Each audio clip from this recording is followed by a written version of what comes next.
let's look at how to create an invoice in Xero and send it to your customer so you can get paid.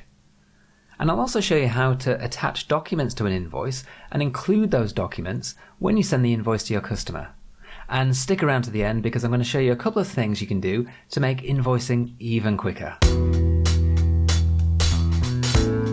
There are lots of ways to create an invoice in Xero. Here are the two quickest ways. From your dashboard, click the New Sales Invoice button. Or from any screen, click the plus icon at the top and select Invoice. There are two types of invoicing currently in Xero, classic invoicing and new invoicing. If you want to find out what the main differences are, check out this video. I'll put a link to it in the description and at the end of this video. Here I'll be using new invoicing. All you need to do is enter a few details and save or approve. Enter the name of the customer here. As you start typing, Xero narrows down your contact list. If you haven't already added your customer as a contact in Xero, you can add them as a new contact. Then Xero will ask you for some contact details. I'll click Cancel and select a contact from my list.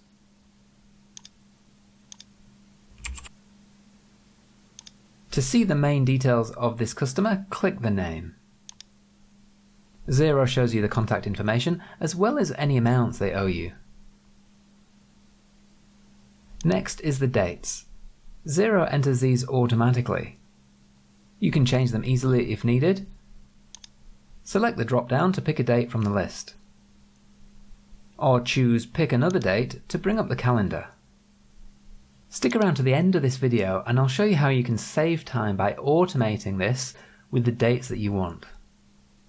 Adding payment services such as PayPal, Stripe, Go Cardless to Xero makes it easier for your customers to pay you, so potentially you get paid faster.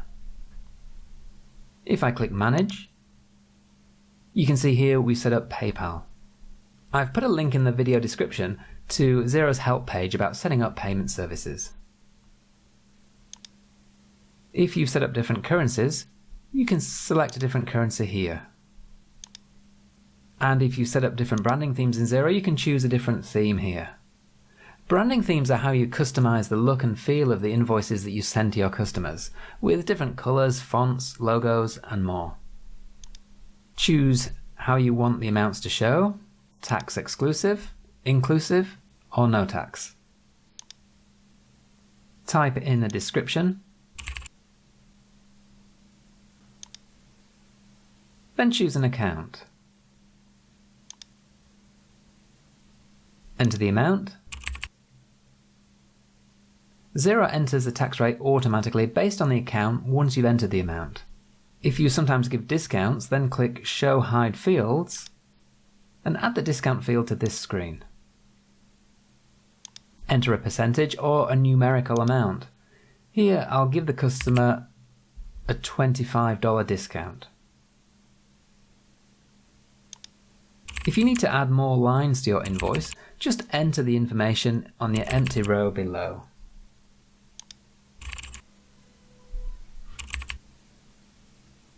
Change the order if you like by dragging and dropping the rows. If you decide you don't need a row, click the three dots and remove. Click Attach Files if you want to add any documents to this invoice. There are a couple of things I'd like to add. Drag and drop the files to upload them, or click Upload Files to browse for them.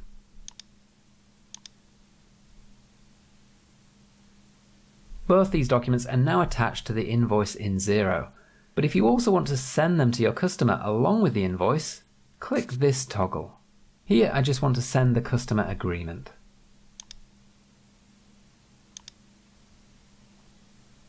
Once you're happy with the invoice, you can save and close, save and add another, or submit for approval.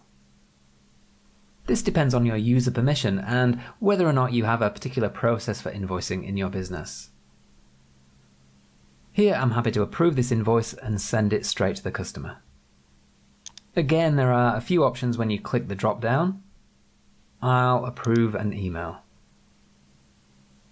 Here's the email Xero will send the invoice to. We're using a basic invoice email template. You can set up more email templates and customize them in the settings area if you like. I'm pretty happy with this message. I'll just add a bit of formatting. Let's bold this so they don't miss it. Click here to send yourself a copy.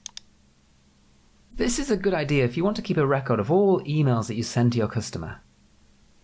I won't include a PDF in the email because I want my customer to view the online invoice, not just the PDF. So when the customer receives the email, they'll need to click the link to view the invoice, and from there they can download a PDF if they want. When a customer clicks the link, Xero shows you that the invoice has been viewed. I'm attaching that customer agreement to the online invoice. Tick this box if you also want to attach it to the email. Once you're happy, click Send. Great, the invoice has been sent and shows as awaiting payment. It's listed in the awaiting payment tab along with other outstanding invoices. Your customer will receive the email. As there's no PDF, they'll need to click to view the invoice. Here's all the invoice details, and here are any attachments that we might have included. If you've added a payment service, there's a Pay Now button, making it a lot easier for your customer to pay you. It says the invoice is due in 12 days. If they click the link tomorrow, it will say 11 days. You get the idea. If you make any changes to the invoice, such as applying a credit note or a partial payment to it, the next time your customer clicks the invoice link, the invoice will be up to date. They can send you a message or ask a question. This will be recorded in the History Notes section of the invoice in Xero. And they can download the invoice and any attachments. If this customer also uses Xero, they can log in and save this as a bill in their organization. Back in Xero, we can see that the invoice has been viewed. So that's how to create and send an invoice in Xero. As I mentioned earlier, there are a few things you can do to really speed up your invoicing. Check out this video to learn how to take your invoicing to the next level. And for a detailed comparison of classic invoicing and new invoicing, check out this video. Thanks for watching, see you next time.